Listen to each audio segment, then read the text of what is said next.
from my college ஸ்டூடெண்ட்ஸ்க்கு. அப்புறம் வெளியில வந்து I started taking class from 2004. And இதுல வந்து இன் திஸ் இயர்ஸ் நிறைய பேட்சஸ், நிறைய பேர் வந்து கத்துண்டு போய் lots, I mean it has been churning out. இதுல வந்து எல்லாருமே ருத்ரம் கத்துண்டாலா அப்படின்னா இல்ல. Rudram means when I say Namakam Chamakam ரெண்டுமே சேர்த்து எல்லாருமே கத்துண்டாலா அப்படின்னா இல்ல. ஸோ ஒரு வேதாந்தம் வேதா படிக்கும்போது if you have to really come to a level of learning Rudram Namakam Chamakam அப்படின்னா அது டெஃபினட்டா ஈஸ்வரனோட கிருபை is a must. Okay, first of all இது வரைக்கும் வந்து கத்துக்கிற வரைக்கும் வரது வந்து இட்ஸ் டெஃபினெட்லி அ பிளெஸிங். ரெண்டாவது, நம்ம குருமார்களோட ஆசீர்வாதம் இல்லாம கண்டிப்பா இது நடக்கிறதுக்கு சான்ஸே இல்லை. So we have to you know அது அது வந்து நம்ம ஞாபகப்படுத்திகிட்டே இருக்கணும், எப்பவுமே பண்ணிக்கணும். நான் என்ன ஆகும் அப்படின்னா, எய்தர் தி டீச்சருக்கு he will lose interest or the students will lose interest.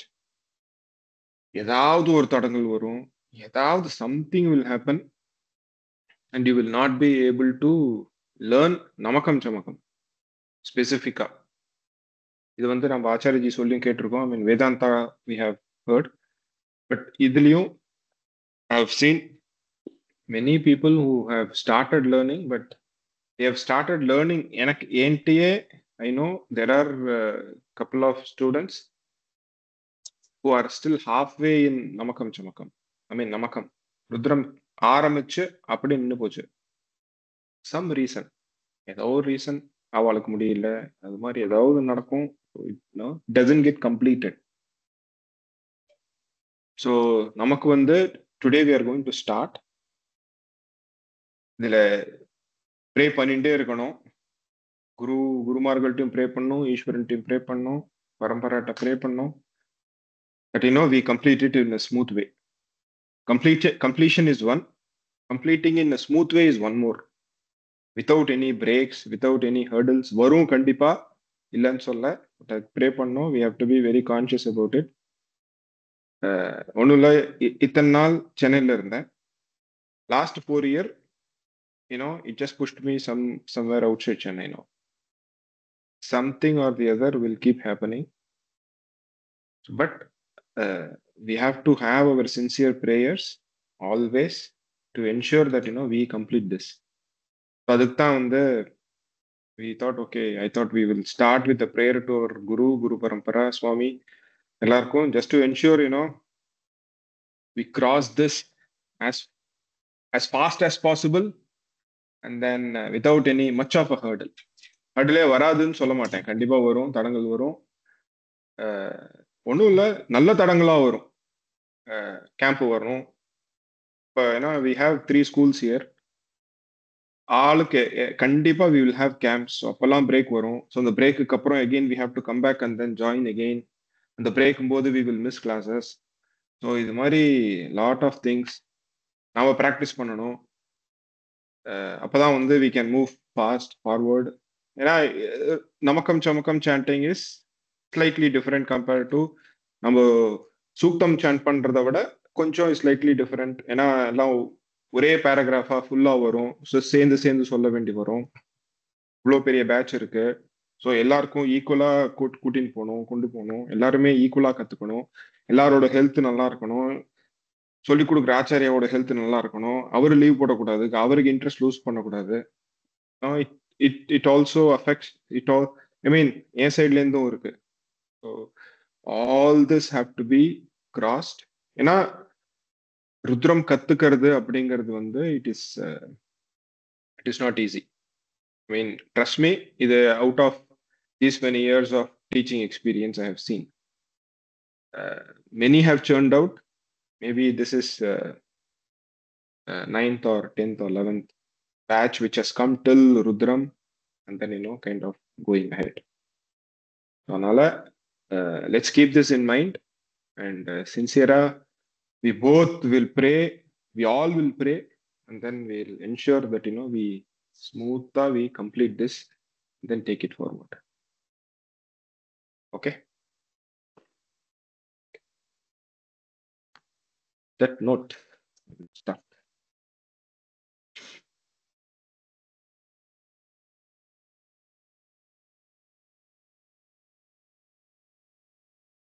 Page number என்ன? யாரா பார்த்து சொல்றீங்களா? ருத்ரம் அப்படின்னு போட்டு பாருங்க.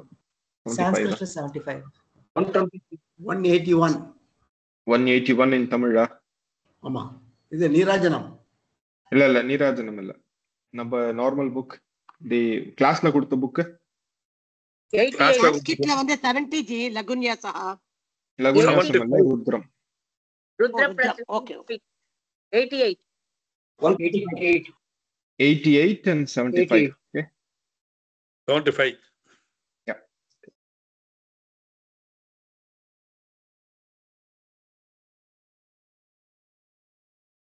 Shakuntala.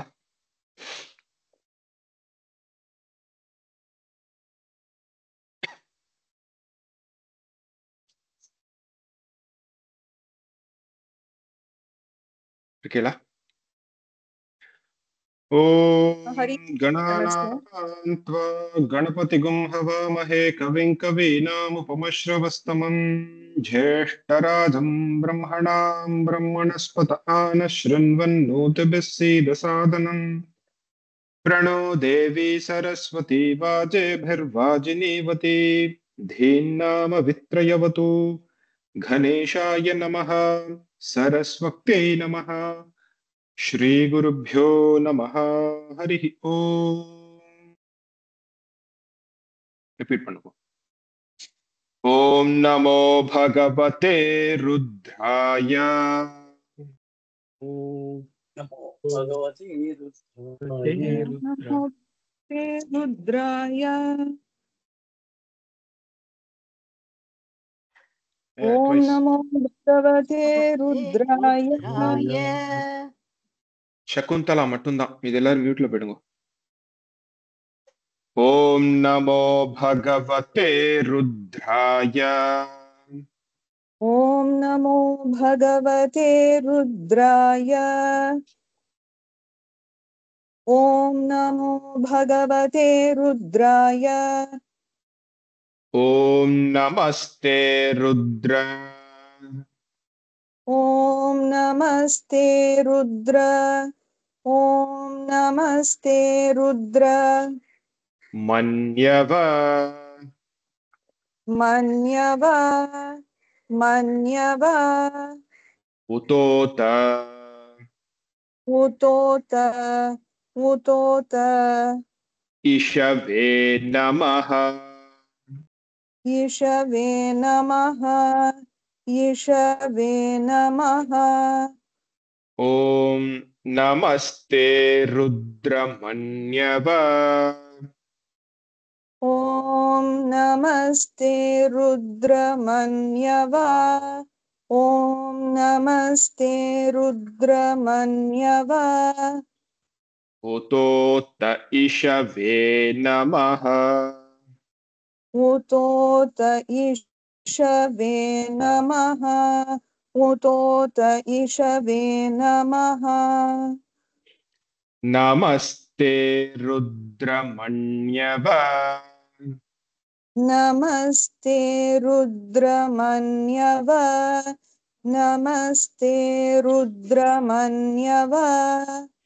उतोत इषवे नमः. उतोत ईशवे नमः. उतोत ईशवे नमः. I see a couple of new people who have joined. Welcome for learning Veda. I'll just உங்களுக்கு எப்படி போகும் அப்படின்னு சொல்லிடுறேன், so that you are aware of it. So இங்கே நிறைய பேர் இருக்கிறதுனால, ஆன்லைன் இருக்கிறதுனால, ஸோ alphabet ஆர்டரில் I will keep calling people, then chanting 2 lines 3 lines அப்படி சொல்லி கொடுப்பேன். பிரித்து சொல்லி கொடுப்பேன், அப்புறம் சேர்த்து சொல்லி கொடுப்பேன். When your name is not called out, எப்போ உங்களை கூப்பிடலையோ அப்பயும் நீங்க வந்து அங்கே சேன் பண்ணணும். So that's the idea. It's not நான் ஒன் டீச் பண்ற மாதிரி இல்லை, just teaching you all. So நீங்க வந்து என்ன சொல்லி கொடுக்குறேனோ அதை வந்து you can put your self on mute and then chant. You have to keep chanting. All your video have to be on. எதுக்கு அப்படின்னா, so that I know how you are chanting. With your lip movements, I will try to figure out if you are chanting it right or wrong. So that எனக்கு correct பண்றதுக்கு எனக்கு சௌரியமா இருக்கும். So அதுக்காக I request everyone to keep your video on. முடிஞ்சா கீழே உட்காருங்கோ, அப்படி இல்லாட்டி ஸ்ட்ரெயிட்டா ஒரு சேர்ல உட்காந்து you can take your class. Because you have different age groups. You can sit on a chair and then take the class, not an issue. Have a proper dress, நெத்திக்கு இட்டுக்கோங்கோ.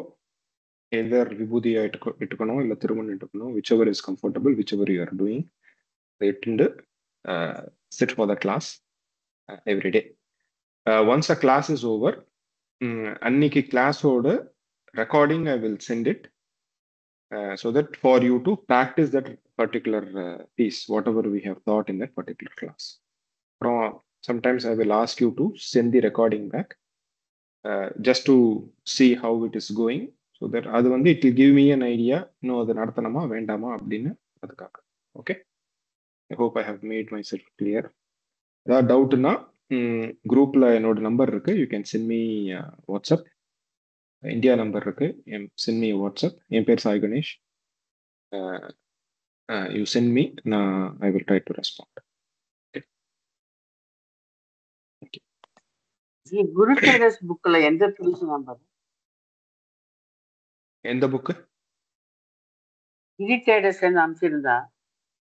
அதுதான் ஐ திங்க் பேஜ் நம்பர் 85 ஏதோ போட்டிருந்தாலே. தமிழ்னா 88, Sanskrit is 75. 88. Tamil is 88, Sanskrit is 75. Okay. Thank you. Okay.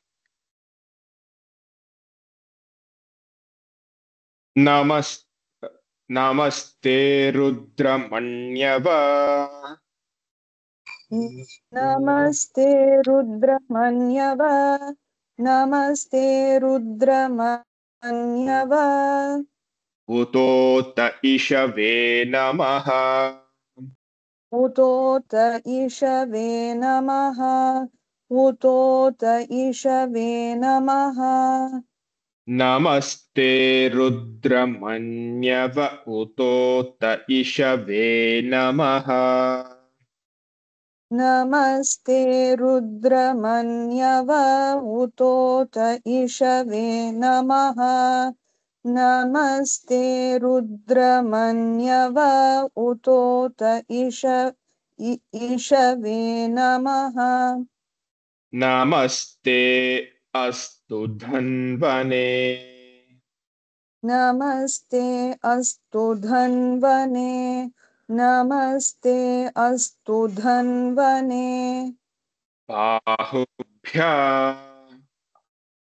Bahubhyam. Bahubhyam.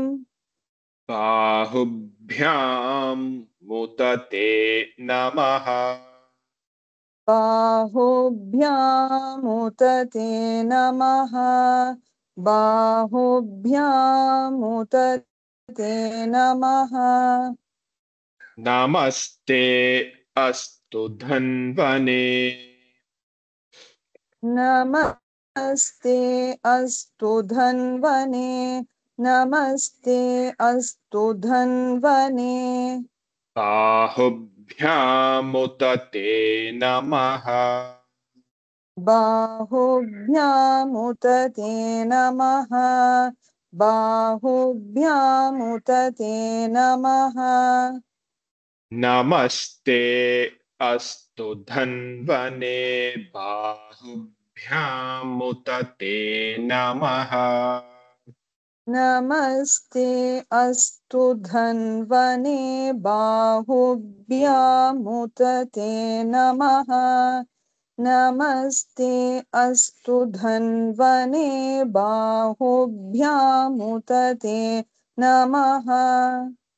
Namaste astu धन्वने बाहुभ्यां मुदते नमः नमस्ते अस्तु धन्वने बाहुभ्यां मुदते नमः नमस्ते अस्तु धन्वने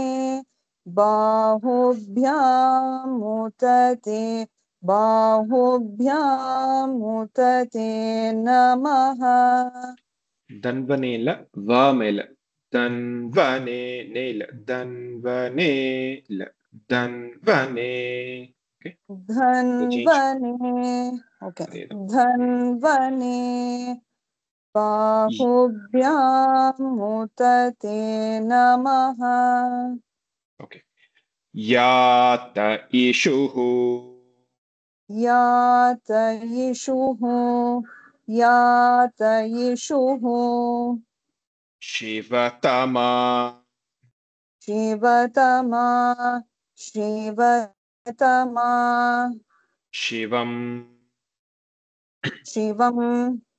शिवं बभूवते धनुः बभूवते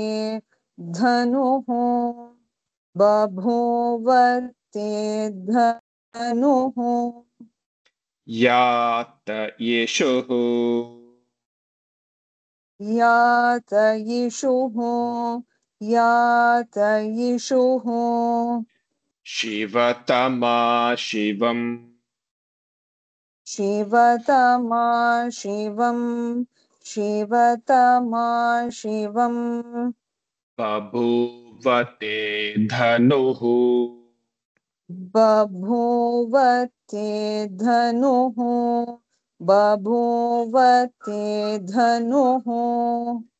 यात येषुः यातयिषुः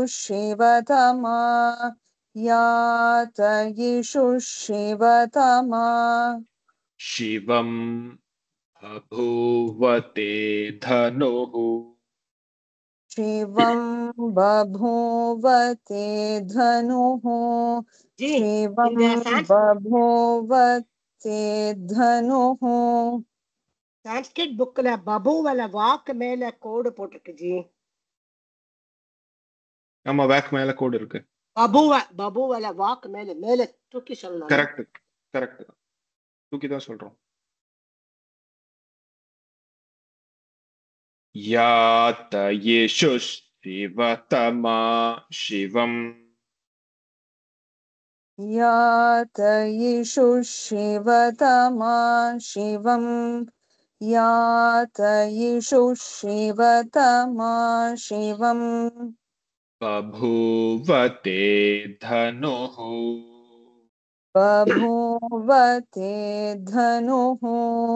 बभूवते धनुः यात येषुः शिवतमा शिवं बभूवते धनुः यातयिषुः शिवतमा शिवं बभूवते धनुः यातयिषुः शिवतमा शिवं बभूवते धनुः श्री विद्या गणेश हरि ओम जी। शिवा शरव्याय शिवा शरव्याय शिवा शरव्याय तवतयानो तवतयानो तवतयानो रुद्रमृडय रुद्रमृडय रुद्रमृडय शिवा शरव्याय शिवा शरव्याय शिवा शरव्याय तवतयानो तवतया नो तवतया नो रुद्रमृडय रुद्रमृडय रुद्रमृडय शिवा शरव्याय तवतया नो शिवा शरव्याय तवतया नो शिवा शरव्याय तवतया नो तवतया नो तवतया नो तवतया नो शिवा शरव्याय तवतया नो शिवा शरव्याय तवतया नो शिवा शरव्याय तवतया नो रुद्रमृडय रुद्रमृडय रुद्रमृडय शिवा शरव्याय तवतया नो रुद्रमृडय शिवा शरव्याय तवतया नो रुद्रमृडय शिवा शरव्याय तवतया नो रुद्रमृडय शिवा शरव्याय तवतया नो रुद्रमृडय शिवा शरव्याय तवतया नो रुद्रमृडय शिवा शरव्याय तवतया नो रुद्रमृडय या ते रुद्र या ते रुद्र या ते रुद्र शिवा शिवा शिवा तनूर तनूर तनूर तनूरघोरा तनूर घोरा तनूर घोरा पापकाशिनी पापकाशिनी पापकाशिनी अपापकाशिनी अपापकाशिनी अपापकाशिनी घोरा पापकाशिनी घोरा पापकाशिनी घोरा पापकाशिनी तनूरघोरा पापकाशिनी तनूर घोरा पापकाशिनी तनूर घोरा पापकाशिनी तनूरघोरा पापकाशिनी तनूर घोरा पापकाशिनी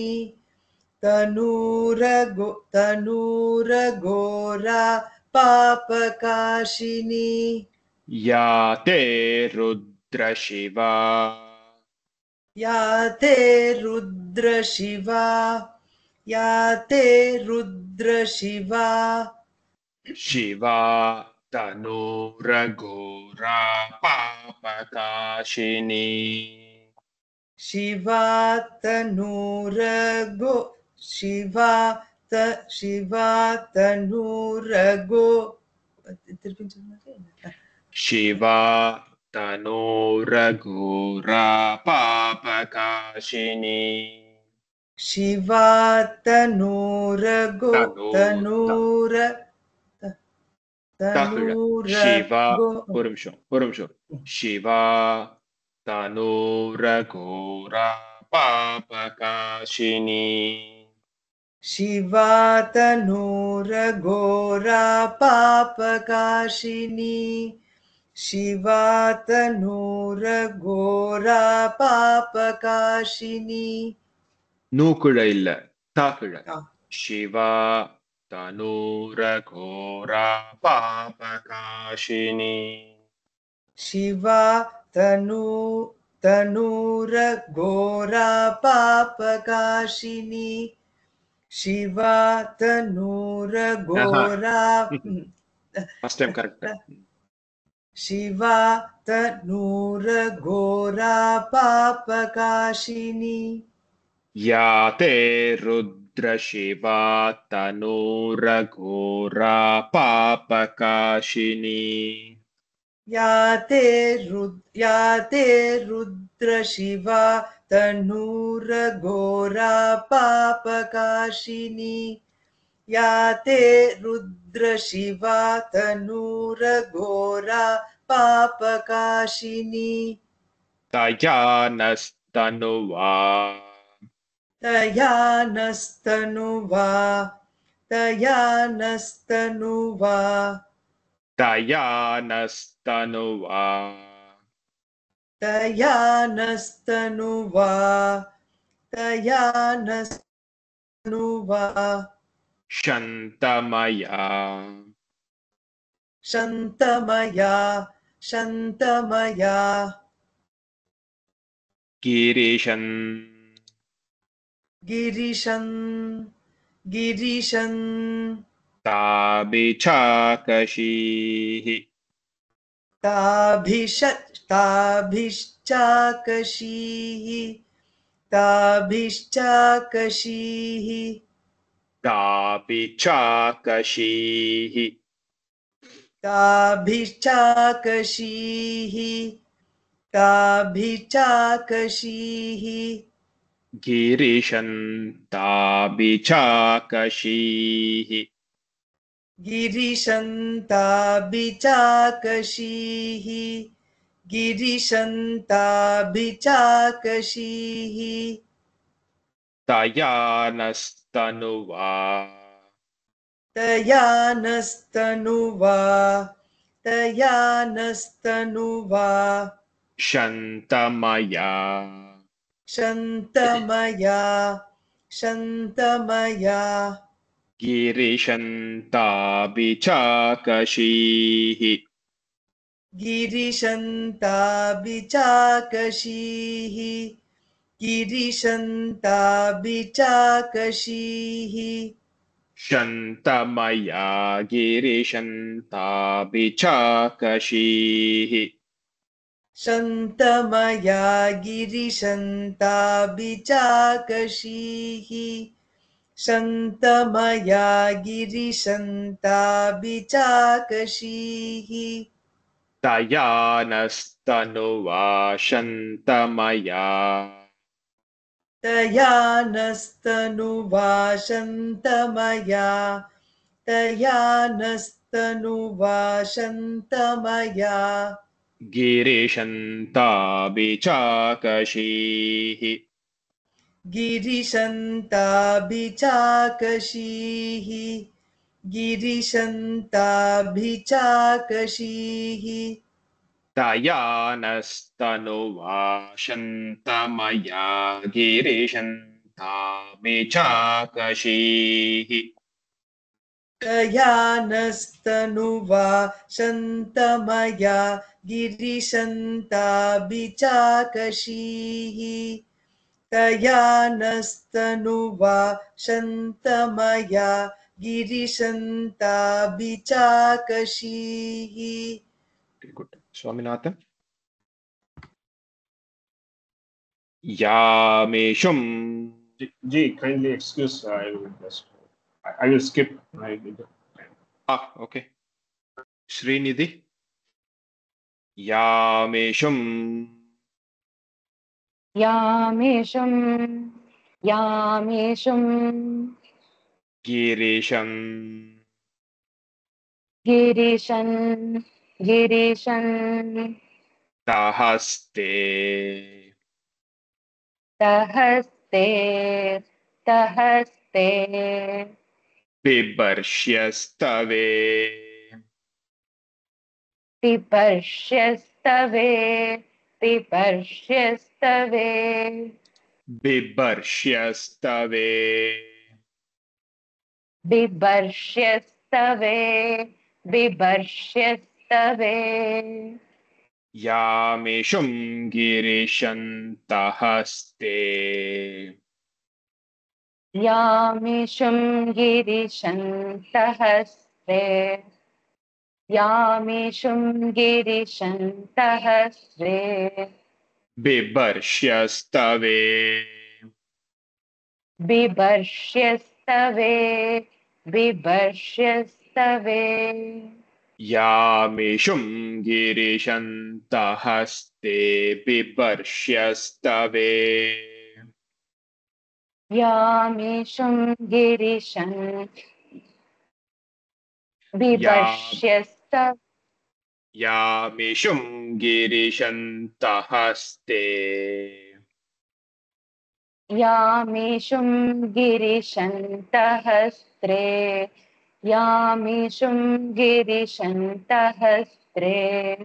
बिभर्ष्यस्तवे बिभर्ष्यस्तवे बिभर्ष्यस्तवे यामेषुं गिरिशन्तहस्ते बिभर्ष्यस्तवे यामिषुं गिरिशन् बिभर्ष्यस्तवे sorry यामिषुं गिरिशन् सहस्रे बिभर्ष्यस्तवे यामिषुं गिरिशन् सहस्रे बिभर्ष्यस्तवे शिवाङ्गिरित्रथां कुरु शिवां गिरिं ततां गुरुं शिवां गिरिं तत्रां गुरुं शिवाङ्गिरित्रतां कुरु शिवां गिरिं तत्रां गुरुं शिवां गिरिं तत्रां गुरुं It's tratam gu illa ku first ka okay kuru शिवाङ्गिरित्रतां कुरु शिवां गिरिं तत्रां कुरुं शिवां गिरिं तत्रां कुरुं माहि गुंसि माहि गुंसि माहि गुंसि पुरुषं जगत् पुरुषं जगत् पुरुषं जगत् शिवाङ्गिरित्रतां कुरु शिवां गिरिं तत्रां कुरुं शिवां गिरिं तत्रां कुरुं माहि गुंसि पुरुषं जगत् माहि गुंसि पुरुषं जगत् माहि गुंसि पुरुषं जगत् शिवाङ्गिरित्रतां कुरु माहि गुंसि पुरुषं जगत् शिवां गिरिं तत्रां गुरुं माहि गुंसि पुरुषं जगत् शिवां गिरिं तत्रां गुरुं माहि गिं पुरुषं जगत् Repeat. शिवां गिरिं तत्रां गुरुं माहि गुंसि पुरुषं जगत् शिवेन शिवेन शिवेन वचसा त्वा वचसा त्वा गिरिशाच्छा गिरिशाचा गिरिशाचा वदामसि वदामसि वदामसि गिरिशाच्छा वदामसि गिरिशाचा वदामसि गिरीशाचा वदामसि गिरिशाच्छावदामसि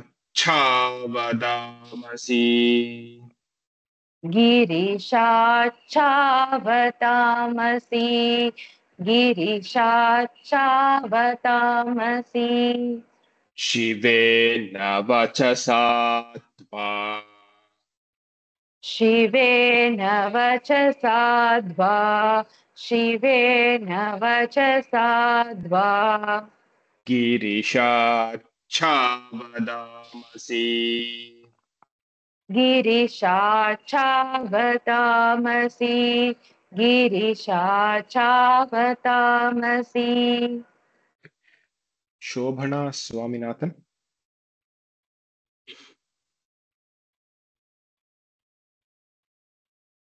இருக்கீங்களா?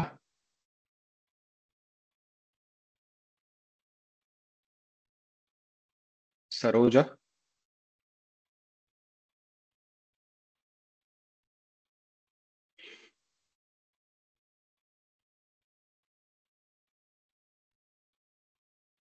Saroja yeah okay can't see Shekhar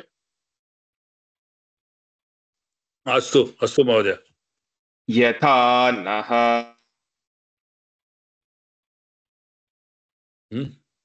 यथा नः यथा नः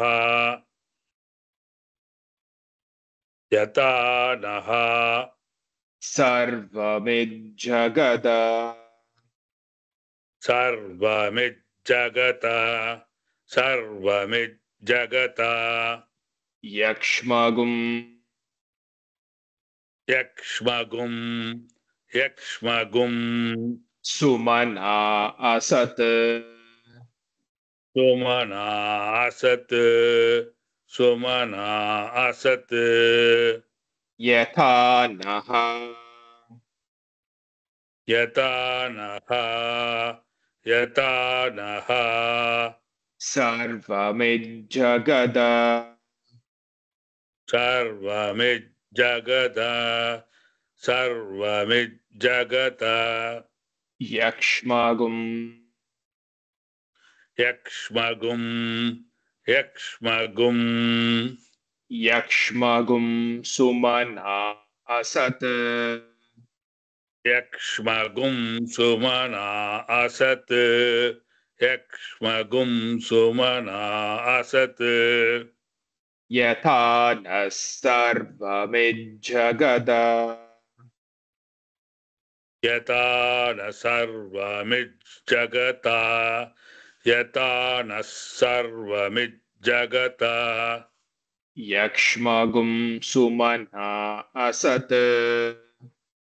यक्ष्मगुं सुमना असत् यक्ष्मगुं सुमना असत् यथा नः सर्वमिज्जगद यक्ष्मगुं सुमना असत् यथा न सर्वमिज्जगत यक्ष्मगुं सुमना असत् यथा न सर्वमिज्जगत यक्ष्मगुं सुमना असत् यथा नः सर्वमिज्जगद यक्ष्मगुं सुमना असत् यथा न सर्वमिज्जगत यक्ष्मगुं सुमना असत् यथा न सर्वमिज्जगत यक्ष्मगुं सुमना असत् अद्यवो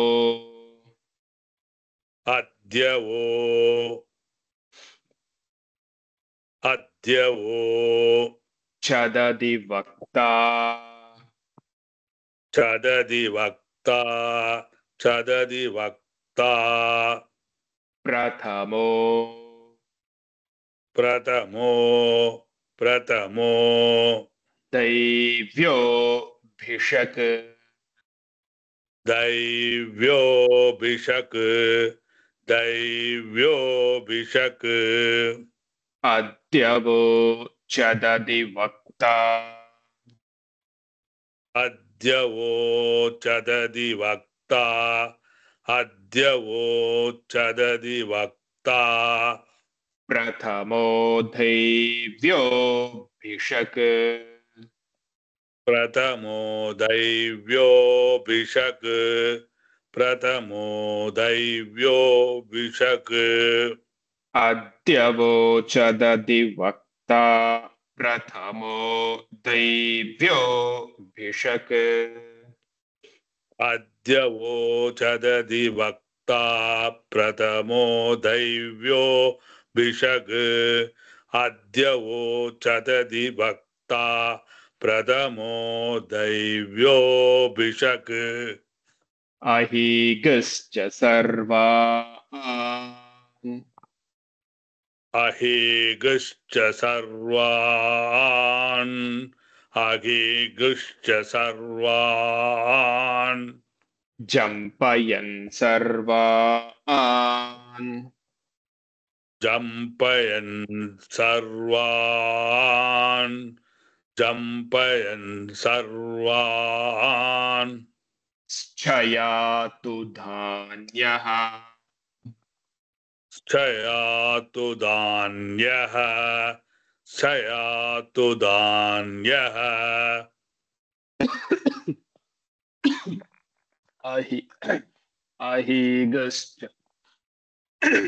अहीगश्च सर्वान्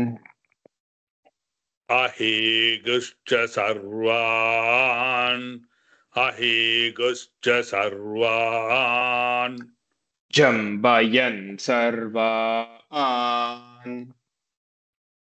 जम्बयन् सर्वान् जम्बयन् सर्वान् क्षयातु धान्यः क्षयातु धान्यः क्षयातु धान्यः अहीगश्च सर्वान् जम्पयन् सर्वाश्चयातु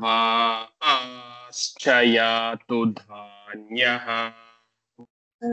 अहीगश्च सर्वान् जम्बयश्चर्वान् क्षयातु धान्यः अहीगश्च सर्वान् जम्बयश्च सर्वान् क्षयातु धान्यः अहीगश्च सर्वान् जम्पयन् सर्वाश्चयातु धान्यः अहीगुश्च सर्वान् जम्बयन् सर्वाश्चयातु धान्यः अहीगुश्च सर्वान् जम्बयन् सर्वाश्चयातु धान्यः Okay, good. Sita Lakshmi. Asau yastamro.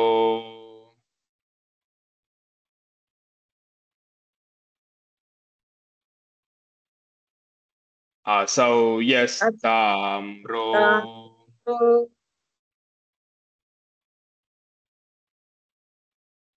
சொல்லுங்க. असौ यस्ताम्रो அருண असौ உத यस्ताम्रो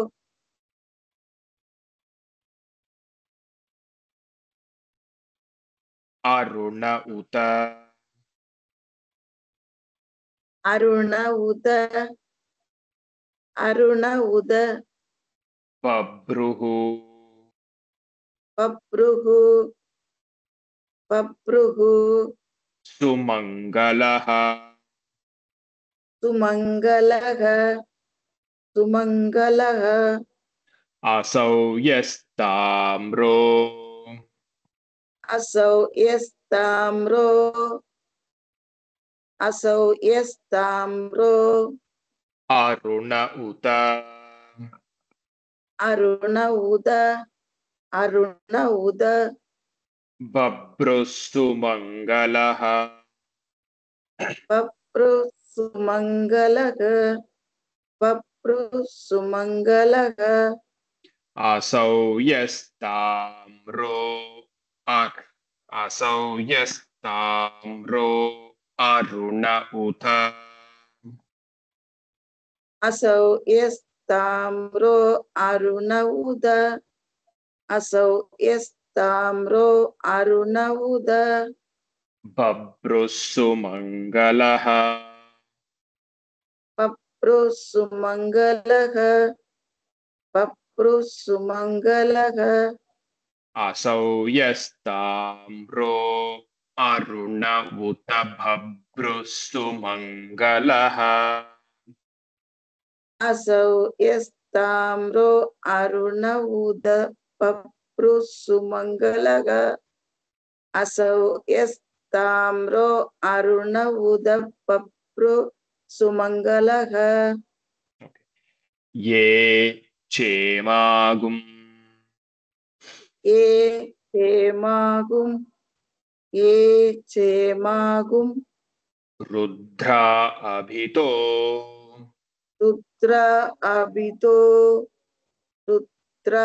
अभितो दिक्षुश्रुता दिक्षुश्रुता सहस्रशो वै सहस्रशो वै शागुं हेड ईमहे शागुं हेड ईमहे ये चेमागुम् ये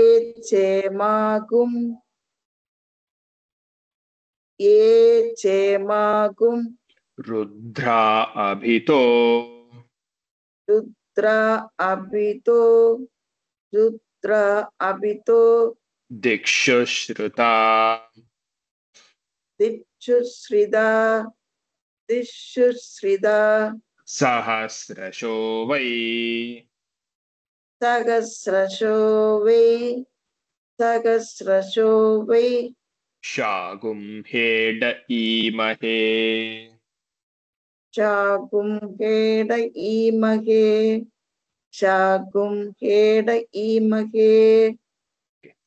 இன்னைக்கோட நிறுத்திப்போம். இல்ல ரொம்ப ட்ரை ஆயிடும். Okay, A I could sense energy down, though I'm far away, but மூஞ்சியை பார்த்தாலே தெரியுது அப்போ டயர்ட் ஆயிடுறேன் இன்னைக்கு அப்படின்னு. டயர்ட் ஆயிடுல இன்னைக்கு இல்ல? First too long sentence and then bit try இல்ல.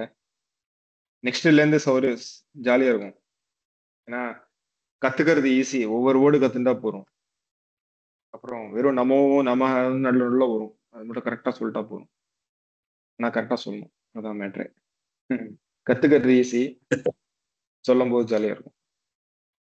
ஜி இதுல So, 11 அணுவாக்கம் இருக்குல்ல ஜி, 11 அணுவாக்கம் +1 இதுல பிரச்சனத்துல +1 திரியம்பகம் சேர்த்து 12. இதுக்கு முன்னாடி சொன்னதுல ஒரு சின்ன மிஸ்டேக் இருக்கிற மாதிரி தோணுது. சர்வமிச்சக ஜெயட்சகுங்கிறதுல தமிழ்ல மா கிடையாது இடையில.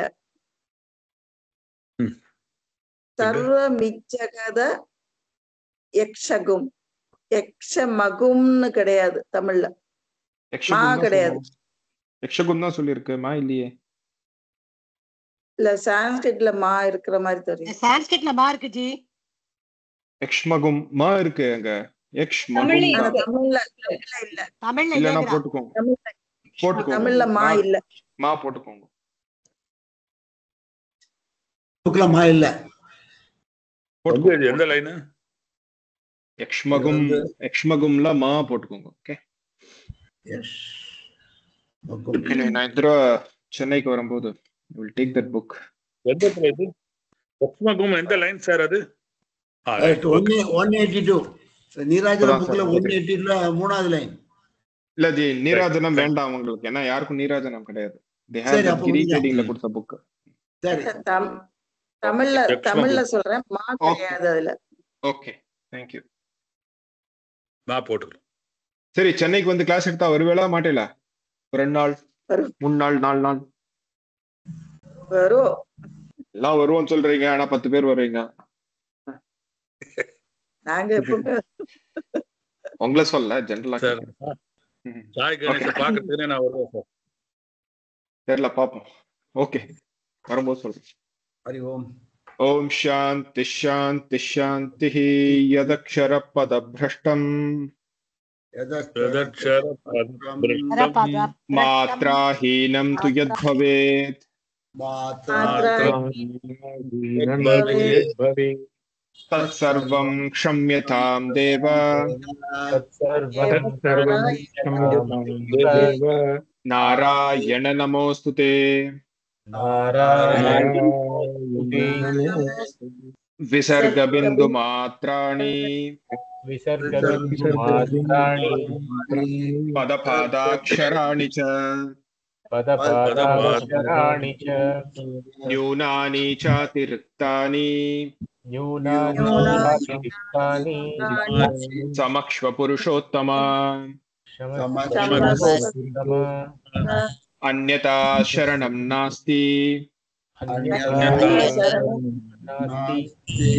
त्वमेव शरणं मम. तस्मात् कारुण्यभावेन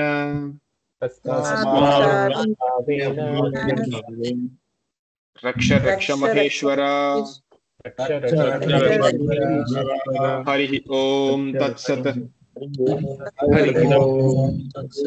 ओम पूर्णमदः पूर्णमिदं पूर्णात् पूर्णमुदच्यते पूर्णस्य पूर्णमादाय पूर्णमेवावशिष्यते. ओम शांति शांति शांति. हरि ओम ஸ்ரீ குருभ्यो நமஹ. ஹரி ஓம். புதுசா வந்தவாளுக்கு ஒன்னு சொல்றேன். பேர் கூப்பிட்டா if you are okay open and then sand.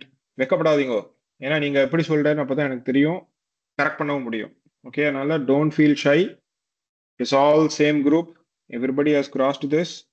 அதனால வெக்கப்படாம சாண்ட் பண்ணுங்க. டோன்ட் ஹாவ் எனி ஹெசிடேஷன்லாம் வேண்டாம். Just chant. Okay, thank you. Hari Om. சரி. ஹரி ஓம். ஹரி ஓம். ஹரி ஓம். ஹரி ஓம். ஹரி ஓம். ஹரி ஓம். ஹரி ஓம். ஹரி ஓம் ஜி.